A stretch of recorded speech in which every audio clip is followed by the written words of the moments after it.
All right, good morning. Good morning. My name's Alister, and it was me that shot the film that you just saw, the Falcon. I hope you enjoyed that. That took us 2 days to shoot and edit, so that was a really quick little project. And it was all shot using this camera, the Sony FS5, and using the lenses that we have here today. So the idea now really is it's a chance for you to ask any questions about what you've just seen and how it was done, and also to have a play with the cameras and go through some of the other things that the camera can do that aren't necessarily mentioned in the film. There's a camera here, if anybody wants to have a hold, because I think it's really important to actually hold this camera and appreciate how small and light it is, and the balance and everything else. So if anyone wants, there you go. And there's another one here if anybody wants to play with this one. So I'm going to go through a few things, and you're more than welcome to change the settings, press the menu buttons, and do whatever you want on these other cameras. So this is the FS5, very small, compact and lightweight camera. And this one currently has a Canon 100mm lens on it. So we're actually converting from the Sony mount to Canon. This is an electronic adapter, so it's allowing us to control the aperture on the Canon lens, and if this was a stabilized lens, we'd be able to use the image stabilization in the lens as well. So most of the features of the Canon lenses we can still use. Now, one of the things that I didn't really use in the film, but it is a very nice feature of the camera. Actually, I just need to change some settings on here because I'm in the wrong modes.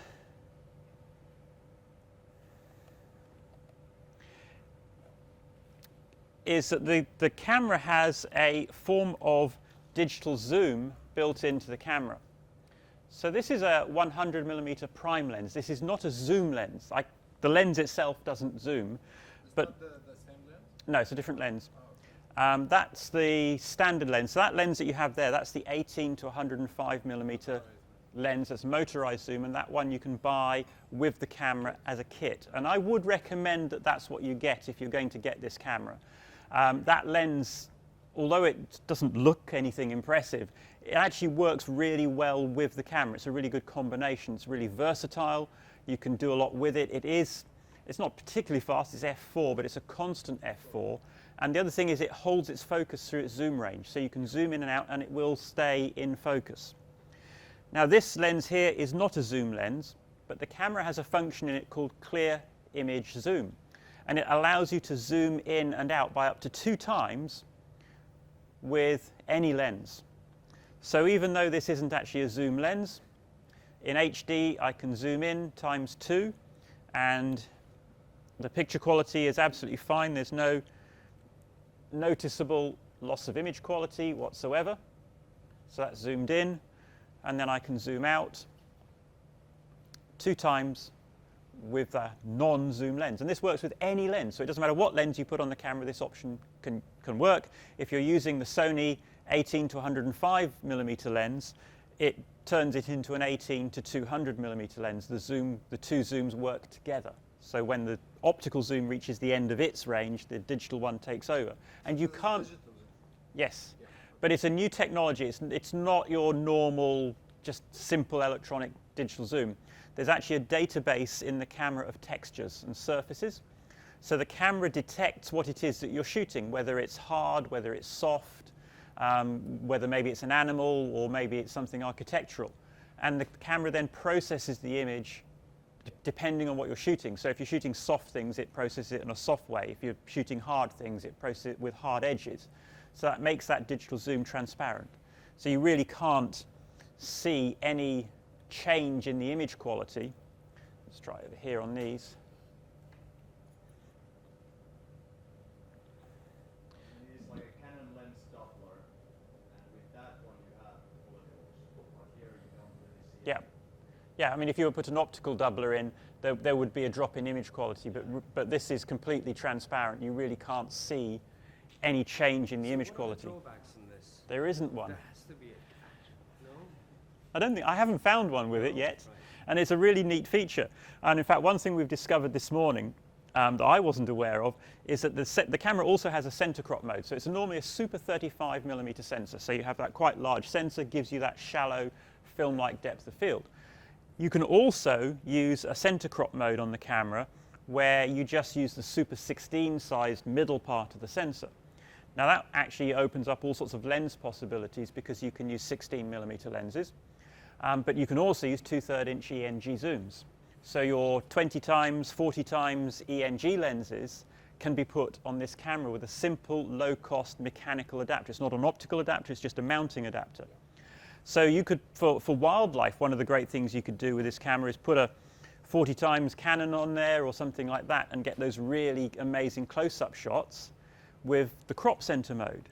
But we've also discovered this morning that in crop center mode you can add this on top. But it appears to only be a 1.5 times, and there is a loss of image quality when you do it that way. But if you really had to get that super tight, mega close shot, it's doable. So really sort of opens up all sorts of possibilities with this camera. That's this digital zoom function. It doesn't work in every single mode, but basically in the majority of modes, in HD it's a 2 times zoom, and in 4K and UHD it's 1.5 times. So it works in UHD as well as HD. The other thing the camera's really good at, and you saw it in the video, is shooting in slow motion. So we have some nice pots being made, and I'm going to put the camera into the slow motion mode. There's 2 different types of slow motion mode in the camera. There's a button on the side that says S and Q. The first time I press this button, the camera goes into what's called S and Q motion, and S and Q stands for slow and quick motion.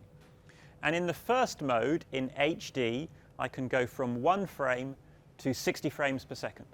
So right now the camera is set, its project settings are set to 24 frames per second, so the playback would be 24. If I was to go up to 60, that would then give me a 2.5 times slowdown. If I was to go to 1 frame per second, I can do time lapses, 1 frame every second, so 24 times speed up. So you can go from time lapse all the way up to slow motion. In 4K, in UHD, you can go up to 30 frames per second. That is the maximum this camera can do in UHD. Now when I press the button again, the camera goes into the super slow motion mode. And just sort my exposure out. In this mode, in HD, we can go all the way up to 240 frames per second. It's full HD at 240 frames per second. And because it's actually, one of the things with the camera, it writes to SD cards. Ordinary, low-cost SDXC cards. You can buy these anywhere. And there's no way that you could write 240 frames per second HD, 240 frames per second HD to an SD card. It's too much data. So the way it works, there's actually a memory inside the camera. And the memory is constantly filling with that super slow motion footage. Oh, right, let's grab that. So what that means is that at the moment, the camera is set to end trigger. So when I press the record button, the camera captures or transfers the 8 seconds prior to pressing record to the SD card. So you're able, in this case, to point the camera at the subject and wait for the thing you want to capture to happen, then press the record button. So it's really good for capturing unexpected or unplanned events. So let's say you're trying to film a bird fledging from its nest or whatever, and you don't know exactly when it's going to pop out of that nest. You can wait until it pops out of the nest, and so long as you press record within 8 seconds of it happening, you'll capture that. The downside is that you are always doing your slow motion in bursts of 8 seconds. But 8 seconds at 240 frames per second, played back at 24, results in an 80-second long clip. So the clips you get are long clips. They're not short clips. I actually really like this mode, this method. And one of the things that we were discussing this yesterday, and this came across is, of course, one of the things, and I used to do this with the FS700, which has a very similar slow motion system, is that you can attach an external recorder to the camera. So right here we have the Atomos Assassin. Right now the camera is outputting on the HDMI to this TV normal speed, normal motion, HD video. So you can record that. So you can record at normal speed, but then when something unexpected or something you want in slow motion happens, all you have to do is press the record button and you've also got slow motion. Even when you're just recording on the SD card. Yes. So right now what's happening is the 8 seconds prior to when I pressed record is being transferred from the camera's internal memory to the SD card. The SD cards in HD hold around 2 hours of footage. And in 4K, 64 gigabyte card holds just around about an hour of footage. You get a lot of footage on a card. And if you're shooting in slow motion, what that translates to is about 120 slow motion clips on a card. That's a lot of material. So it really is a great way of working. Now, as well as the end trigger, there is also a start trigger. And when you use start trigger, what happens is when you press record, the camera then captures 8 seconds of super slow motion and transfers that to the SD card. And there's also a center trigger. It's 4 seconds before and 4 seconds after. So you've got quite a few options there. And it's really simple to use. It's very easy, very effective, and works really well. Allows you to grab all sorts of slow motion clips.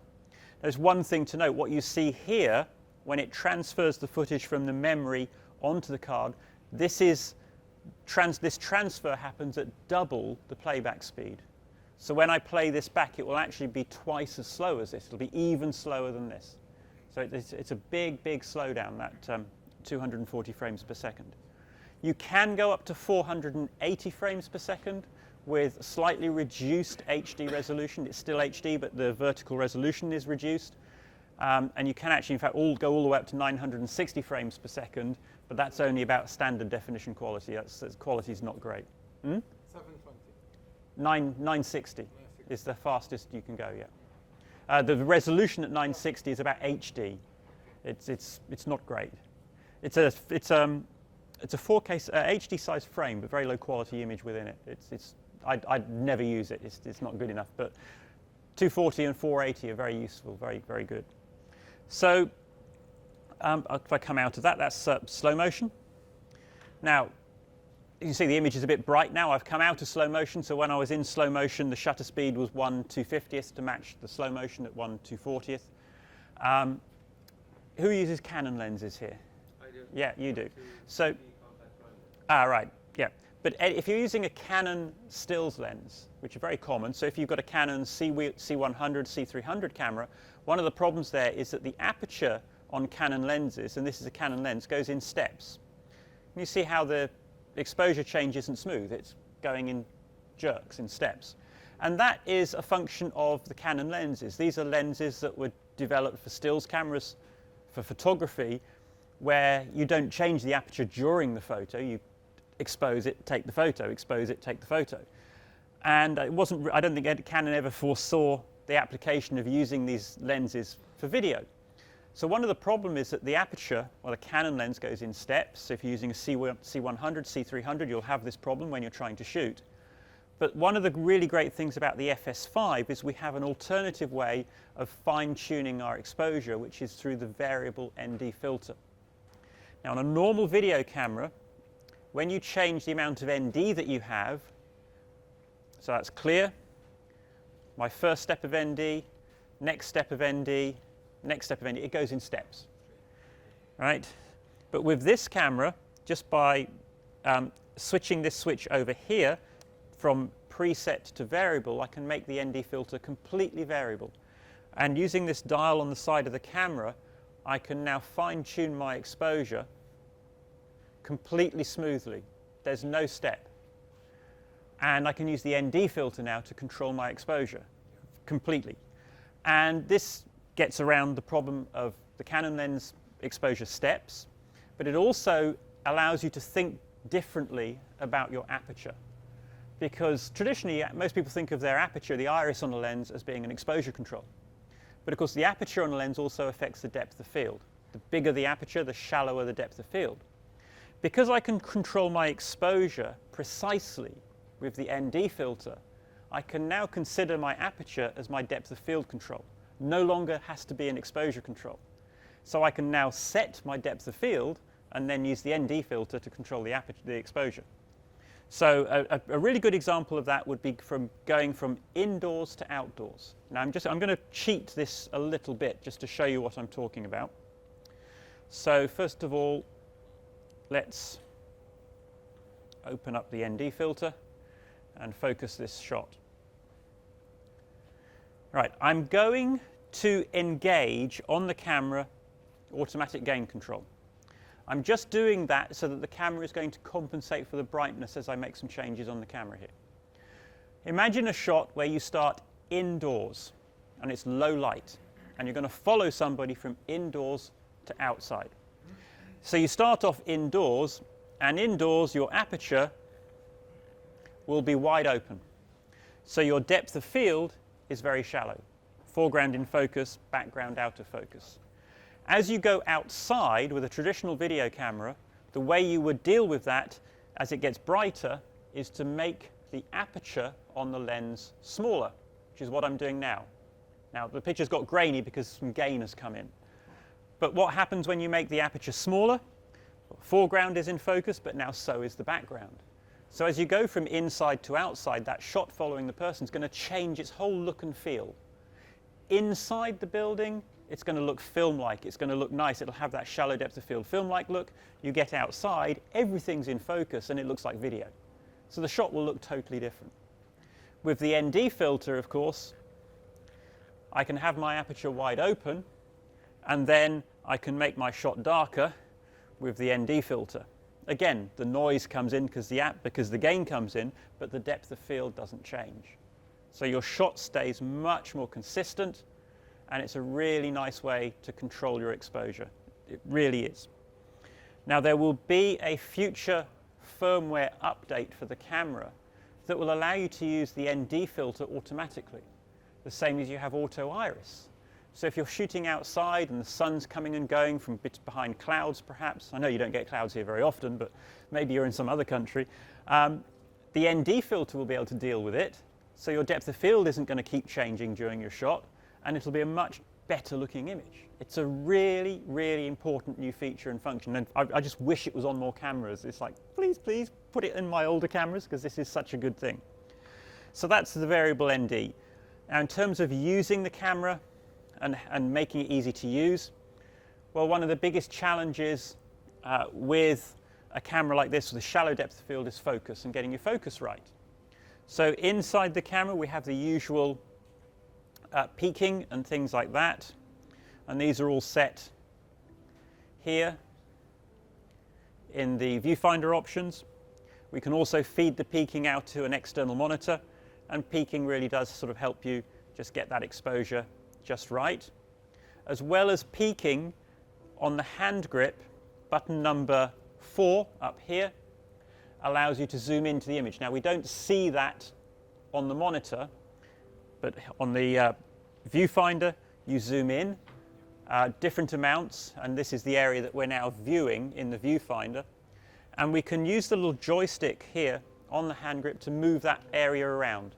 So if you're doing an interview and say your subject is on this side of the frame and you want to check the focus here, you can do that. It's a really nice tool, and it's all accessed from the hand grip.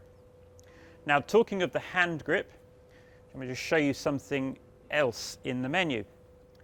On the front of the hand grip just here there's a little wheel right here, and we can assign different functions to this wheel. Now currently on this camera I have aperture assigned to this wheel, so I have my aperture control here, my ND control here. You can flip that around, you can have it the other way around if you want, but if I go into the menu and I go down here to assign and assign dial, you can see that we could also, if we wanted to, assign focus to there. Now that'll only work if you're using a Sony lens, so it won't work with this lens. But if you're using a Sony lens, that means you can control your focus from the hand grip. And I think that's a really neat thing to be able to do. So you can have your ND or aperture on this wheel and focus control on this dial here. And where that becomes really interesting is if we actually remove the hand grip, because the hand grip can be detached quite quickly and easily from the camera. And this is a standard 2.5mm stereo plug, really easy to extend that. And then on the hand grip, you have a standard 1/4 inch thread. So any 1/4 inch mounting stud will work with this.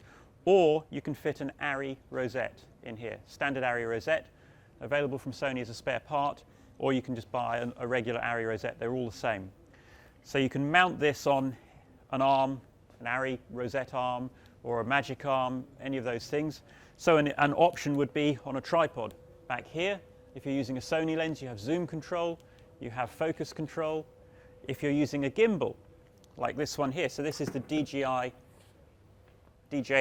Ronin. We use this, it's not on, let me just power it up. We use this gimbal for the film, and you could attach with the right bracket, we didn't have the right bracket, this remote control as one of your hand grips on here, and then you can zoom, you can focus. We've tried it this morning, putting the Sony lens on here, it will work.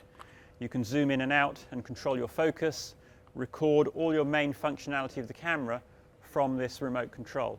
You don't have to buy an extra remote. Another thing that Sony have thought of is the viewfinder. So the viewfinder is on a nice long cable. It does detach, you can unplug it if you want.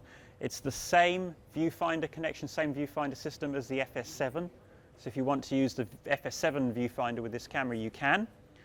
But what it means is, because we can detach the viewfinder, and this is a standard 1/4 inch fitting, simple 1/4 inch adapter, you can use your viewfinder on your gimbal, so you have all that focus magnification, everything else on the gimbal, makes it really easy. It keeps the costs down, you haven't got to buy another monitor or anything else. So that's a really nice little thing to have. If you want to play with the gimbal, by all means do. Turn the camera. Have you actually tried it with, FS7 has that, if you would like to try this? Yeah, you can use the FS7 handle with the FS5. It's the same protocol. They all use exactly the same protocol. So you can use the FS7 hand grip. Try yourself like that? Yeah. How does it work? With the FS5, I don't like it because the FS5 is too small. Yeah, it's so light. Yeah, the FS5 is such a small camera that it doesn't really work on your shoulder unless you build up a big rig, which then defeats the entire object of the FS5, in my opinion. And this is the beautiful thing about this camera, is that when you hold it in your hand, it just feels right. And I really enjoy, I'm quite spoiled. I have a Sony FS5, I have a Sony FS7, and I have a Sony F5 as well. And of all three cameras, the one I've enjoyed shooting with more than any of them is this one. And it's not, it allows you to be creative because it is so small. You can get right down on the ground with it. You can do a high shot. You can stick it on a gimbal. You can put it on a jib, a crane, a drone, all of these things that allow you to do these really nice creative shots. Now, in terms of image quality, my F5 is a better camera. It produces a better image. So does the FS7, especially if you're doing a lot of 4K stuff, because you have 10-bit recording in 4K, you have 422, you have the ability to record RAW with the F5 with the recorder docked and things like that. I know I can get better quality images from those cameras, and the image quality is stunning. But the image quality from this is superb. It's excellent. But I now have that ability to take it anywhere and to do stuff that I wouldn't have considered doing before. Not so much with the shots of the Falcon in the film, but the shots we did in town. We walked through the souk, through the bazaar with the camera. No gimbal or anything, just the stabilized lens. We didn't have permission to do that. Just picked up the camera and walked through. And the sellers in the bazaar treated me like a tourist. So I got those reactions, buy my wares, buy my goods, which is what I want. I don't want them going, no filming, no filming, no filming.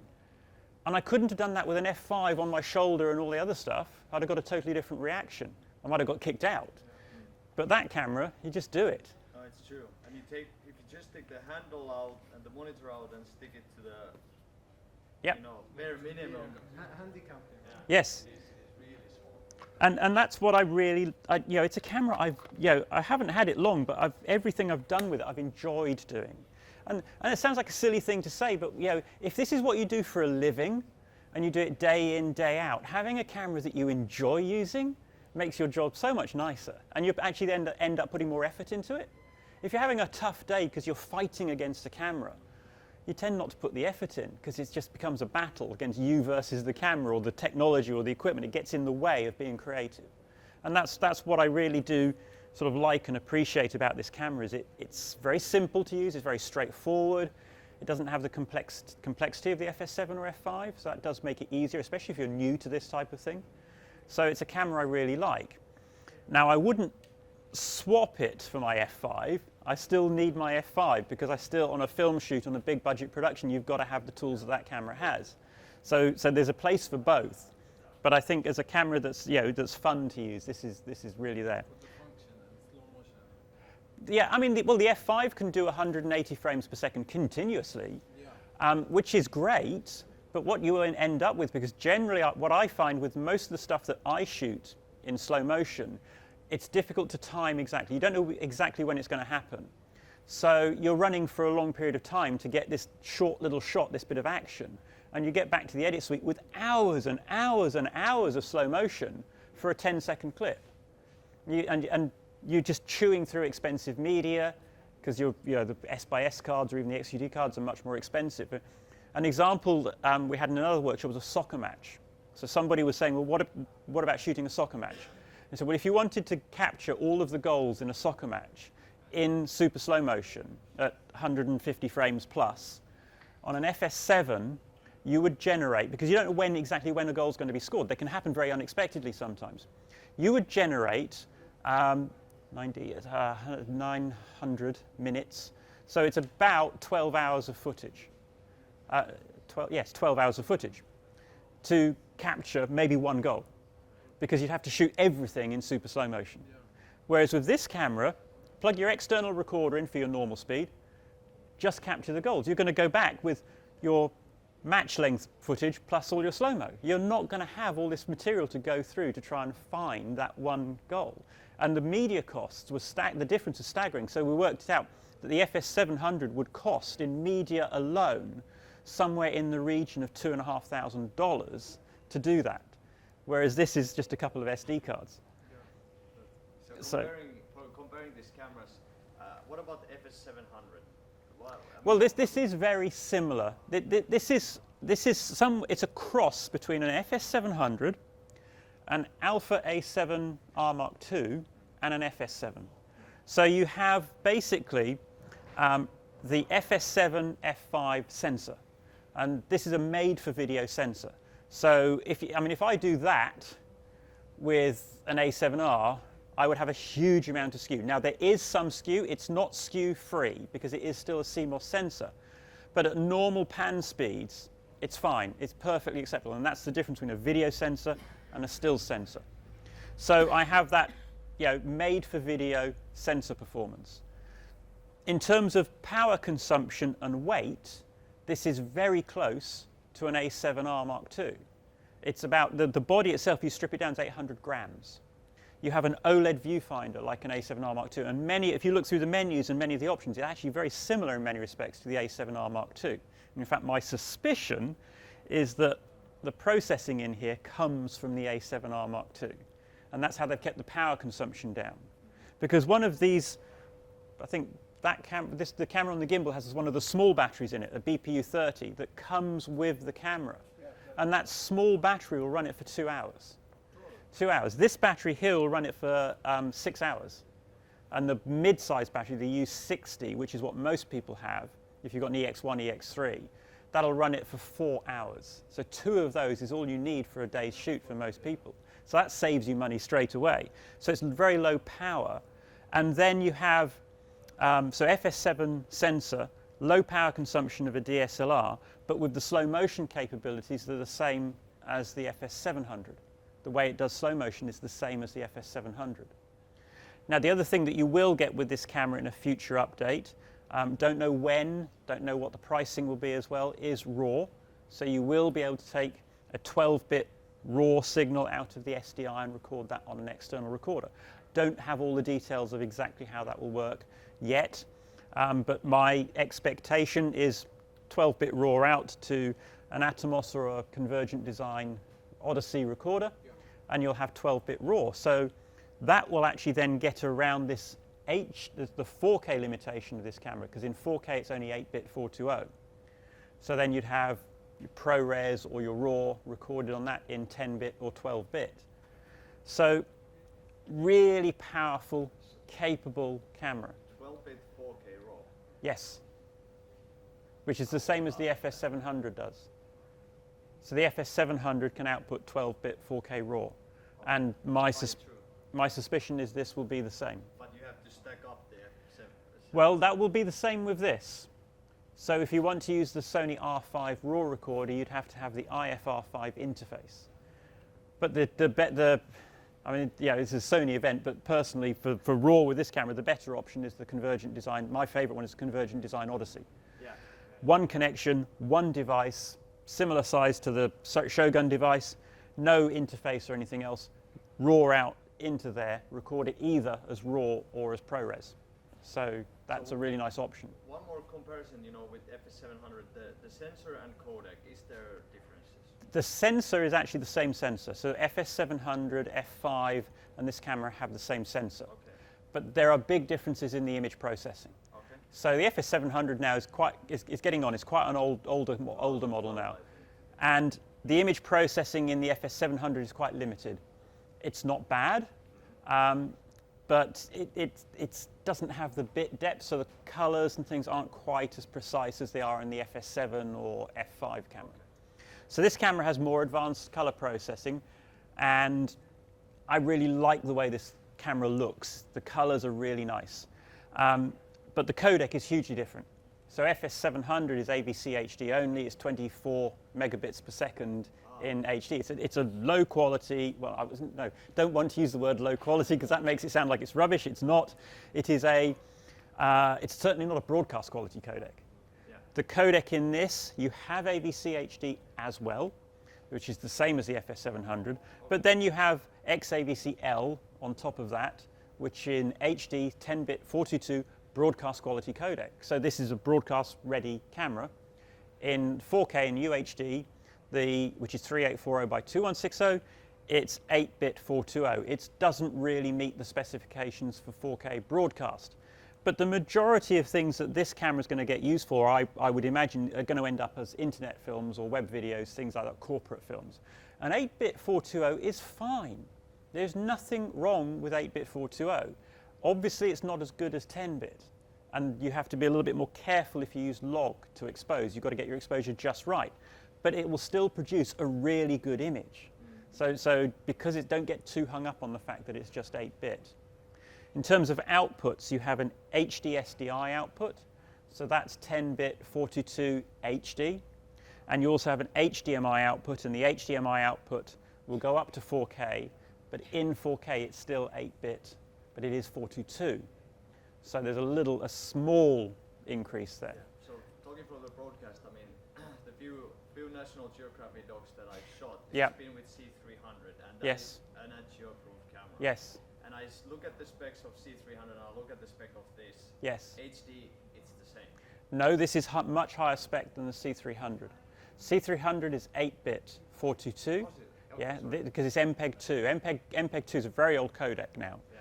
This is XAVC-L. This is 10-bit 422. So this is better quality than the C300. The recording is it's 50, and this is 50 megabits XAVC-L, which XAVC-L is more efficient than MPEG-2. So that's the equivalent of 100 megabits in MPEG-2. So less compression noise and compression artifacts. So this will produce a higher quality image than the C300 can. That's a very important argument to make there, because C300 has been the go-to camera, on this. Yep, for a long time. C300 is a good camera. It is. There's nothing wrong with the C300 at all. But I think really with this camera, they've taken it that this is more modern technology. Yeah. It's a more recent design. They've been able to put all that new technology into this camera and give people a really nice codec. Much lower power. Ergonomically, I think this is much better. And slow motion. Slow motion and 4K, of course. Yeah, yeah. I mean, simple little things like just the way this viewfinder is mounted. And we have extra mounting points on the back of the camera, also on this side of the camera. If you take the hand grip off, you can still mount this viewfinder just directly onto the top of the camera. So they've really thought about how people use cameras with this one. Yeah, I saw one guy actually using it on an internet video that he took the hand grip off and he just left that monitor on top of it, and it superb. I probably would do that myself. Yes, I mean I've used it now a couple of times with just nothing on it really, just the hand grip and that's it. Because the OLED viewfinder is pretty good quality. It's virtually the same resolution as this, and it makes for a really small and compact package. Now in terms of picture quality, one last thing is, now this is, I'm not sure how this is set currently, let's go to factory default. So this is the standard settings that the camera comes from the factory with, and it's an average look that will work in the majority of situations and produce a nice picture. But not everybody likes perhaps the way Sony cameras look sometimes. So included in the camera are 9 picture profiles. They're in the camera from the factory. Picture profile number 2, here, this one mimics a Canon 5D, a stills camera. So those crunchy blacks, very contrasty, high color picture. So if that's the look you want, it's already built into the camera. One of my favorites down here, and each of these profiles, they're all slightly different. You can see here we have very different colors in the picture. If you look at the orange vase and the blue one, we have quite different colors. One of my favorites is this one, picture profile 5, and this is the standard settings. This is designed to give you a more film-like look, and you can see the image is a little more rounded. The colors aren't quite as vivid. And it's a slightly softer image. If you're really adventurous, if you go into these settings, you can actually change and fiddle around with the way the picture looks. So gamma changes the contrast of the picture. And we have lots of choices here in the camera. We can have that stills camera gamma, a very contrasty picture. Any of the cine gammas here, they give you a very film-like look. They have more dynamic range. If I show you something, if I go back to just go back to the standard camera settings. If I deliberately overexpose this a little bit,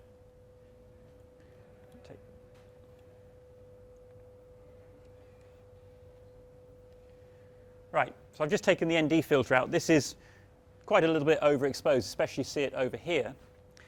So this is the standard settings. If I go to that picture profile number 5 and we look at the overexposure, you can see that this is no longer overexposed back here. And it's still bright, but it's not really clipping. So this has a much better highlight roll-off. It handles overexposure much better. It gives you more dynamic range. All of these cine gammas improve the dynamic range of the camera. So it will deal much better with really harsh lighting, which of course you out here in Dubai, you're going to get a lot of that. So that's the standard gamma. I think the best example is this here, and that's really nasty.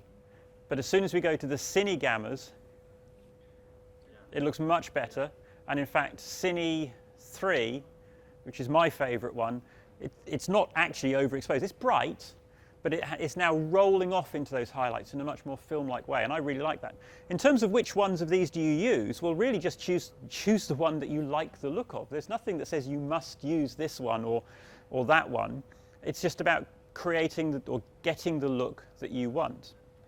And then the other thing we can change is the color in color mode. And again, it's a case of choosing the one that gives you the look that you like. Let's just expose it, right? Yeah.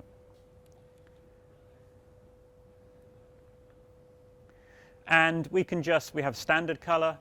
We have stills camera color, which is a bit more saturated. And the greens are handled a little bit differently. Then we have cinema, which is a little desaturated, just to give it that film-like look. And then we have Pro. I really like this Pro one because actually the blues are handled much more naturally. If you look at the difference between the Sony standard, especially on this blue of this vase here, if you look at the actual color of the vase, it's not quite right. If we go, this is the Sony look. This matches every other Sony camera, this particular standard settings. But if we go to the Pro one here, this is designed to give you a very natural reproduction and colors that will grade very well. Still a great looking picture, you don't have to grade it, but it will grade well. And if we look at the color of these vases now, it's much more true to life. It's a much more natural look. Then we have standard 709, black and white if you want. Then we have our S gamuts that you would use if you're shooting with log. So you would match these with log. So lots and lots of options here, and really it's just a case, it really is a case of just choosing the one that you like, that gives you the look that you want. And there's 9 of them built into the camera that you can choose from. As well as the standard gammas, you have log as well. So did the color affect the stuff that goes to the car? Yes. So what you see here, this camera is what I would call a what you see is what you get camera. So whatever you see on a monitor from this camera is what's recorded. Okay. So and the only difference is when we're shooting S-Log and we put that gamma assist on. Right. Yes, that is the only difference. So let's say, so I'm not going to go into log in too much detail here. If I go to picture profile 7, this is set up for shooting with S-Log 2. And what I found actually with this camera is a really nice combination is to use S-Log 2 and combine that with S-Gamut 3 Cine. Now this is where you set your white balance, so I'm going to put it to tungsten because that's what these lights are. So why this one? Right, so why this combination? Well, S-Log 2 fills that recording range from 0 to 109%. It uses the entire recording range. S-Log 3 only goes from 0 to 90%. Now in HD it doesn't matter. In HD, where you have 10-bit 422, probably use S-Log 3 because S-Log 3 is the easiest one to grade in most situations. But when you're recording in HD and you only have 8-bit recording, you want to use all of your recording range because you don't have a great deal of steps, of shades. So if you're only going to 90%, there's another almost 20% that you could use. You're wasting it with S-Log 3 because S-Log 3 only goes to 92%. S-Log 2 goes all the way up to 109%. So it's filling that range and you're using all of your recording data. So it's going to give you more shades, more steps, so it will grade better. S-Gamut 3 Cine, the S-Gamut 3 color space is much easier to grade than S-Gamut. There's all kinds of technical reasons I'm not going to go into here, there's not enough time. But with S-Gamut, you tend to get color shifts when you grade. S-Gamut 3 does not have those color shifts, and also S-Gamut 3 has a much more natural color response. Again, if you look at the color of these vases and you look at them on that plinth in front of you with your own eyes, you can see this is a very good color match. If I change that profile actually to so if I go to S-Gamut 3 to S-Gamut, it's still a good color match, but what you'll find actually, because this is a very big color space, when you grade it, you get a shift towards green. You don't get that shift. And also the way blues, especially the sky and water is reproduced with S-Gamut 3 Cine is really nice. It's much better. So I like to pair with this particular camera, S-Gamut 3 Cine and S-Log 2. Actually, it's really easy to grade because it's using the full recording range. So what we're looking at now, this is the S-Log and S-Gamut picture. It just looks a little flat. So all you have to do in post is add an S-curve. So you go into your Luma curve in post-production, just pull the shadows down a bit, pull the highlights up a bit, create that S-shaped curve, and this looks great. And that's all you need to do. It's really easy to grade it, really simple. It makes that whole workflow much, much simpler. Is this, I mean, just to make it simple for clients to introduce this same thing, yeah, the S-curve, I mean, then LUTs basically do the same thing, right? Yes, so LUTs, yeah, basically what the S-curve is doing, when you take your luminance curve and you pull the shadows down a bit, take the highlights up a bit, is converting from log to normal video space. So once you add that S-curve, you can then grade your material with an ordinary edit suite. You don't need to go into a grading suite because it's like normal video. If you don't apply an S-curve, then just using normal color correction tools doesn't work terribly well because what happens is as you adjust the mid-range to get the mid-range right, the highlights blow out or the shadows become too dark.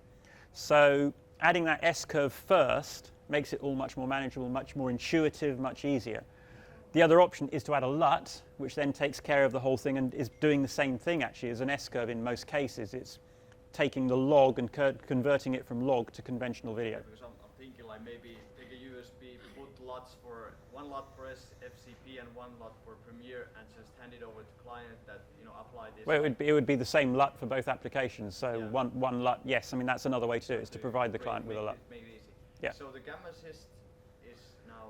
Right. So when you're shooting with log, you do have an option in the camera called Gamma Assist, and I'm going to have to finish very, very soon because we're running out of time. And this is called Gamma Display Assist. When we turn that on, when you're shooting with log, on the viewfinder, and it's only in the viewfinder, it converts the log to a more contrasty normal range image. So instead of looking at a flat image, we're looking at a normal contrast image in the viewfinder. That means you're actually adding the Rec 709 in there. It's kind of, yeah, yes, pretty much. It's kind of converting your log to 709-800. Personally, with this camera, I'm not a big fan of this because one of the things with log is log tends to work best if you overexpose it a little bit. So normally log is best 1 stop to 1.5 stops overexposed. When you apply this look, this correction to the viewfinder, there's no compensation to allow for that. So when you shoot a little bit overexposed, which is how log works best, you end up looking at an image that looks nasty because it looks overexposed. Now what I've discovered with this particular camera is if we turn that off, because right now if you looked at this image here, let's turn this, oops, just turn that off again.